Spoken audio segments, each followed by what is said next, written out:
मित्रांनो नमस्कार, स्वागत आहे सगळ्यांचं शिवराज सर यूट्यूब चॅनलमध्ये।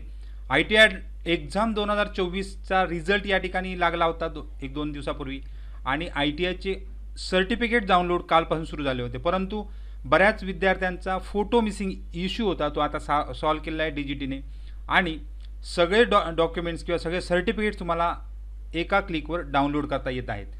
तर यामध्ये मार्कशीट मिळणार आहेत सेकंड इयर, त्याचबरोबर फर्स्ट इयर असेल, NTC म्हणजे नॅशनल ट्रेड सर्टिफिकेट हा तुमचा जो सर्टिफिकेट महत्त्वाचा आहे तो सुद्धा मिळणार आहे आणि कॉन्सॉलिडेटेड सर्टिफिकेट सुद्धा या ठिकाणी मिळणार आहे।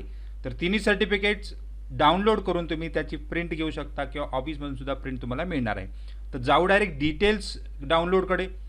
तोपर्यंत तुम्ही चॅनल नवीन असाल तर सबस्क्राईब करा, ऑल नोटिफिकेशनला क्लिक करा, म्हणजे तुम्हाला सगळ्या रोजच्या नोटिफिकेशन मिळत जातील। रोजच्या अपडेटसाठी तुम्ही टेलिग्राम आणि व्हॉट्सअप चॅनलसुद्धा जॉईन करू शकता, सगळ्या लिंक खाली डिस्क्रिप्शनमध्ये दिलेल्या आहेत। तर मित्रांनो, इथे अप्रेंटिस ज्यांचं आता रजिस्ट्रेशन झालेलं असेल त्यांना रजिस्ट्रेशन कशा प्रकारे करायचं आणि कोणती काळजी घ्यायची याची सुद्धा व्हिडिओ टाकलेत, अद्याप बघितले नसतील तर बघून घ्या, म्हणजे तुम्हाला ज्या चुका होतात रजिस्ट्रेशन करताना अप्रेंटिसशिपसाठी त्या होणार आहेत। त्यानंतर भरती मेळ्यांची अपडेट त्या ठिकाणी देत राहणार आहे, आता भरती मेळे बरेच असणार आहेत, त्यामुळे अद्याप जर चॅनलवर जर सबस्क्राईब केलं नसेल म्हणजे तुम्हाला अपडेट मिळणार नाही, तर यासाठी तुम्ही चॅनलला सबस्क्राईबसुद्धा करू शकता। आणि इतर जे स्कॅम्स वगैरे आहेत किंवा अप्रेंटिससाठी काही एक्स्ट्रा पेमेंट मिळतं त्या संबंधीसुद्धा डिटेल्स मी व्हिडिओ टाकत असतो किंवा गव्हर्नमेंट जॉबसुद्धा या ठिकाणी व्हिडिओज देत असतो। तर या सगळ्यासाठी तुम्हाला अद्याप जर तुम्ही चॅनलला सबस्क्राईब केलं नसेल तर सबस्क्राईब करून घ्या। आता जाऊ डायरेक्ट स्किल इंडिया डिजिटल यावर। तर SID पोर्टलवर तुम्ही आत्तापर्यंत जेवढे हॉल तिकीट डाउनलोड केले त्या ठिकाणीच जायचं आहे। इथे तुमचा PRN नंबर टाका आणि इथे डेट ऑफ बर्थ टाका, नेहमीप्रमाणे सोपं आहे। आता हा नंबर R एंटर करून टाकायचा आहे नेहमीप्रमाणे, जन्मतारीख तुमची टाकून घ्या जी काय असेल ती आणि सबमिट या बटनावर क्लिक करा। आता मित्रांनो, सबमिट बटनावर क्लिक केल्यानंतर तुमची प्रोफाईल दिसते, तुमचा फोटो दिसतो, तुमचं नाव या ठिकाणी दिसणार आहे, आता हाईड केलेलं आहे। यानंतर डॅशबोर्ड ट्रेनी डिटेल्समध्ये जायचं आहे।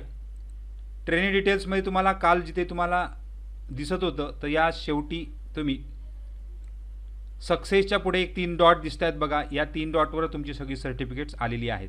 त्यामुळे जिथे तुम्ही सगळे डिटेल्स डाउनलोड केले होते इथे डाउनलोड मार्कशीट म्हणजे या ठिकाणी तुम्हाला मार्कशीट डाउनलोड होणार आहे। कॉन्सॉलिडेटेड मार्कशीट म्हणजे दोन्ही वर्षाचं एकत्र सर्टिफिकेट जे नेहमी लागतं ते सुद्धा लागणार आहे आणि सर्टिफिकेट म्हणजे NTC हे सगळे तुम्ही डाउनलोड करू शकता आणि याची ग्रीन पेपरवर प्रिंट काढून तुम्ही हे ओरिजिनलमध्ये सुद्धा वापरू शकता। तर एक एक या ठिकाणी डाउनलोड करून बघू। तर डाउनलोड सर्टिफिकेटवर क्लिक केल्यानंतर तुम्हाला तुमचं सर्टिफिकेट अशा प्रकारे डाउनलोड होतं आणि या डाउनलोड सर्टिफिकेटवर महत्त्वाचं म्हणजे तुमचा प्रमाणपत्र संख्या सर्टिफिकेट नंबर हा महत्त्वाचा असतो, हा आता हाईड केलेला आहे। त्यानंतर QR कोडसुद्धा हाईड केलेला आहे। तर या ठिकाणी तुमचा हा नंबर रेल्वे भरतीसाठी आवश्यक असतो, त्यामुळे सर्टिफिकेट नंबर प्रत्येक भरतीला सेंट्रल गव्हर्नमेंट असेल स्टेट गव्हर्नमेंट असेल या ठिकाणी विचारला जातो, त्यामुळे हा नंबर आता लक्षात ठेवा। त्यानंतर बाकी मार्कशीट असतील किंवा तुमचे इथे कॉन्सॉलिडेटेड मार्कशीट असेल तर या कॉन्सॉलिडेटेड मार्कशीटमध्ये सुद्धा तुम्हाला आता कॉन्सॉलिडेटेड मार्कशीटमध्ये तुम्हाला एकूण मार्क्स किती मिळाले आहे, दोन्ही वर्षाला फर्स्ट इयरला किती मिळाले याची डिटेल दिसते आणि सेकंड इयरला किती मिळाले याची डिटेल दिसते, म्हणजे फर्स्ट इयर आणि सेकंड इयर याचे एकूण मार्क्स 600 पैकी तुम्हाला टोटल मार्क्स किती मिळाले याची डिटेल इथे दिसते, म्हणजे याच्यावरून तुम्हाला पर्सेंटेज काढू शकता। याचा व्हिडिओ मी कशा प्रकारे बनवला होता, तर हे डिवाइड बाय हे करायचं मी तुम्हाला पर्सेंटेज इंटू 100 केल्यानंतर पर्सेंटेज निघणार आहे। तर अशा प्रकारे कॉन्सॉलिडेटेड मार्कशीट सगळी मार्कशीट या ठिकाणी तुम्ही डाउनलोड करू शकता। सगळ्यांना खूप खूप शुभेच्छा आहेत, भरती मेळावे लागलेले आहेत, त्यामुळे अप्रेंटिसची डिटेल बघत राहा।